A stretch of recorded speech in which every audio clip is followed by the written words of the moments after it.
حضرت عرفہ بن ربی حضور کے غلام ہے، وہ روایت کرتے ہیں، کہتے ہیں جب جبلہ اہم کے خلاف ہم لڑنے گئے تو روم کی فوجیں بھی تھی اور عرب کے دیگر قبائل کی فوجیں بھی. کہتے ہیں ہمارے سپہ سالار کا نام حضرت خالد بن ولید تھا، معمولی آدمی نہیں جسے نبی پاک نے فرمایا یہ اللہ کی تلوار ہے. سیف اللہ خالد بن ولید سپہ سالار تھے. لیکن کہتے ہیں کہ ہم نے ذرا سا حملہ کیا تو انہوں نے اتنی سخت ہم پر مزاحمت کی کہ مسلمان کہنے لگے آج بچ کے نہیں جائیں گے. کہتے ہیں ہم سارے حضرت خالد بن ولید کے قریب گئے. یہ کوئی ہم نے نہیں حوالہ لکھا، یہ تاریخ اسلام، ان کو سارے مسالک پڑھتے. کہا حضرت خالد بن ولید سے کہ حضور مسئلہ کیا ہے؟ کسی جنگ میں پیچھے نہیں اٹھے، آج کیا ہوا؟ جناب خالد بن ولید کہنے لگے میری ٹوپی گھر رہ گئی ہے. میری کوئی نہیں سمجھ آئی آپ کو؟ میری تو نے کہا حضرت صاحب ٹوپی ہم سے لے لیں. کہنے لگے وہ والی نہیں، میرے والی رہ گئی ہے. کہا ٹوپی کا جنگ سے کیا مطلب ہوا، تلوار سے کیا مطلب ہوا؟ تو آپ فرمانے لگے میں نے اپنی ٹوپی میں نبی پاک کے 3 بال مبارک سیے ہوئے ہیں، 3 منہ مبارک. امت غور کرے اس بات پر، 3 منہ مبارک کے ٹوپی کے اندر سیے ہوئے. فرمانے لگے تلواریں تو سب کے پاس ہیں، مجھ سے بہادر بہادر سیانے بندے بھی ہیں، پر جب میں حضور کے منہ مبارک سر پہ رکھ کے میدان میں نکلتا ہوں تو فرمایا پھر اللہ مجھے ہر میدان میں کامیابیاں عطا فرماتا ہے.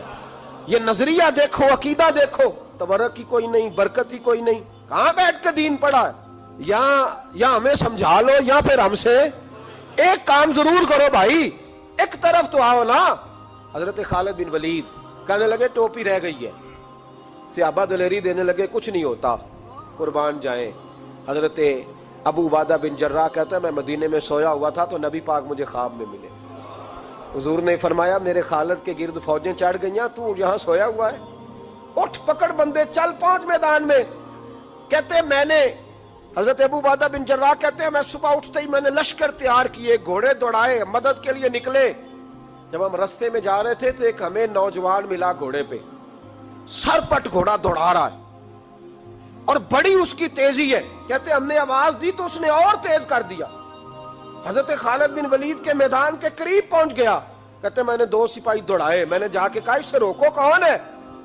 کہتے جب ہم قریب گئے نا اس نے کہا پیچھے ہٹ جاؤ، قریب نہ آنا. کہتے ہم نے کہا تو کون ہے؟ کہنے لگے میں حضرت خالد بن ولید کی زوجہ ہوں، میں ان کی اہلیہ ہوں. تو کہا آپ کدھر جا رہی ہیں؟ کہنے لگی وہ منہ مبارک والی ٹوپی گھر بھول گئے تھے، اور ٹوپی بھول گئے تھے. سارے راز نہیں جانتے، میں بیوی ہوں، میں جانتی ہوں کہ خالد کو کامیابی ملتی تھی مصطفیٰ کے تبرک کی برکت سے. وہ ٹوپی بھول گیا ہے، مسئلہ بن گیا ہوگا. ٹوپی پہ نظر پڑی ہے تو مجھے کوئی اور ملا نہیں تو میں خود دینے جا رہی ہوں. حضرت ابو عبادہ بن جراح کہتے ہیں ہم نے کہا کہ ہمیں دے دو بہن، ہم دے دیں گے. کہنے لگے نہیں، ہمیں پتہ ہے اس کا ادب کس طرح کرنا ہے، کیونکہ ہمارے گھر میں رہتی ہے تو ہمیں پتہ ہے ادب. اور یارو اگر یہ ذائقہ ہی نہیں تو پھر تجھے حضور کی عزت کا پتہ ہی نہیں. اگر تو حضور کے تبرک سے آشنا ہی نہیں پھر تجھے پتہ ہی نہیں رسول اللہ کے مقام کا. اقبال کہنے لگے اگر بھاؤ نہ رسیدی تمام بھول حدیث، اگر تو حضور کے قدموں تک نہیں پہنچا پھر تو ابو لہب کے کھاتے میں جائیں گی تیری نمازیں. میرے مصطفیٰ کریم سید عالم صلی اللہ علیہ وسلم کی وہ ٹوپی لے کر زوجہ کہنے لگی تمہیں ادب کا نہیں پتا، میں ہی جاؤں گی. کہا چلو. کہتی وہ دوڑی گئی. حضرت خالد بن ولید کہتے ہیں اچانک میری نظر پڑی تو کافروں کی فوج تنی ہوئی تھی، وہ ٹوٹنے لگی اور ایک شاہ سوار دوڑا آ رہا ہے. تو میں نے کہا یہ اکیلا جوان صفے کاٹتا آ رہا ہے، ہم لڑ رہے تھے تو یہ فوج ہم پر چڑھ آئی تھی، اکیلا جوان. کہتے ہیں جب وہ جوان قریب آیا تو حضرت خالد بن ولید کہنے لگے جوان تو کون ہے؟ اکیلے نے سب کھول دی. تو کہتے ہیں زوجہ بول کے کہنے لگی نہیں، مسئلہ جوان کا یا کمزور کا نہیں خالد، مسئلہ یہ ہے کہ ٹوپی آج میرے پاس ہے. مسئلہ یہ ہے کہ ٹوپی آج اصل شے میرے پاس ہے، تو اس لیے صفے کاٹتی جا رہی ہوں، ورنہ مجھے تو چھری بڑی مشکل سے چلانی آتی ہے. ٹوپی آج میرے پاس ہے. یہ ہے ارض جنت، یہ طیبہ کی زمین ہے، جنت بھی یہی، مال کے جنت بھی یہی ہے. یہ میرے محبوب پاک کے تبرک کی برکت ہے. حضرت خالد بن ولید رضی اللہ تعالیٰ عنہ کو زوجہ کہنے لگی ٹوپی آ گئی ہے، ٹوپی آئی ہے تو سمجھ لو فتح بھی آ گئی ہے۔ حضرت خالد بن ولید نے ٹوپی پہنی، اتنی دیر میں حضرت ابو عبیدہ بن جراح بھی آ گئے، کہنے لگے تگڑے رہنا، پہنچ گئے ہیں۔ تو حضرت خالد بن ولید کہنے لگے نام بھی پہنچتے تو خیر تھی، اب مصطفیٰ کے بال مبارک پہنچ گئے، اب حضور کے منہ مبارک۔ او بھائیو یہ تبرک حضور جہاں رکے، صحیح بخاری، صحیح بخاری، صحیح بخاری حوالہ میرے ذمے۔ تو مسجد نبی کی دیوار نہیں نہ چومنے دیتا، تو حضرت حلیمہ کے گھر کا بوسہ نہیں نہ لینے دیتا۔ صحیح بخاری۔ حضرت عبداللہ ابن عمر مدینے کے مفتی، جنہیں میرے نبی پاک نے فرمایا راجل صالح، یہ نیک آدمی ہے، وہ جب جاتے تھے نا بیت اللہ شریف مکہ معظمہ، تو وہ جگہ ڈھونڈ ڈھونڈ کے نماز پڑھتے تھے جہاں میرے نبی نے نماز پڑھی ہے۔ سارا بیت اللہ حرم نہیں، لیکن وہ جگہ ڈھونڈ ڈھونڈ کے جہاں میرے رسول نے نماز پڑھی ہے، حضور نے جہاں نماز پڑھی۔ بھائیو اگر حضور علیہ السلام کے قدموں کی مٹی سے پیار ہوگا تبھی تو مصطفیٰ سے ہوگا، لیکن یہاں یہ ظلم ہے امت کے ساتھ، یہ زیادتی ہے۔ میں کہتا ہوں کہ یہاں ہمیں بتاؤ ان حدیثوں کا کیا ترجمہ کریں، قرآن مجید کی ان آیات کا کیا ترجمہ۔ حضرت ام سلمہ حضور کی زوجہ ہیں، بخاری مسلم، ان کے پاس حضور کا ایک بال مبارک تھا، چاندی کی ڈیبیا میں بند کر کے رکھا ہوا تھا۔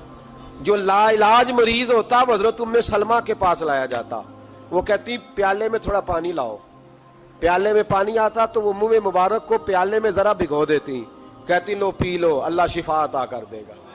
لا علاج۔ حضرت انس بن مالک 10 سال حضور کی نوکری کی، لوگ پوچھتے انس کیا کمایا ہے، کہنے لگے جو کمایا ہے وہ صندوق میں بند کر کے رکھا ہے۔ 10 سال نوکری کی نبی پاک، جو کمایا بند کر کے، انتقال کا وقت آیا تو حضرت ثابت بنانی کو بلایا، آپ کے شاگرد تھے، کہنے لگے جب بکسا کھول کے لا، کھول کے لائے تو ایک ڈبیا نکلی، فرمایا اسے بھی کھول، جب اسے بھی کھولا ایک منہ مبارک نکلا۔ کل زندگی کی کمائی، نبی پاک کا اقبال مبارک کا، اس کا کیا کرنا ہے؟ فرمانے لگے جب مر جاؤں نا غسل دے کے تو میری منہ کھول کے زبان کے نیچے رکھ دینا۔ حضور اس کا کیا فائدہ؟ پر میں جب فرشتے حساب لینے آئیں گے، من ربو کا بولیں گے، پہلا لفظ کہنے کے لیے منہ کھولوں گا تو سامنے حضور کا منہ مبارک ہوگا۔ پس مردن فرشتوں نے جو تلاشی لی تو کیا نکلا؟ فقط ایک دل کے گوشے سے خیال مصطفیٰ نکلا۔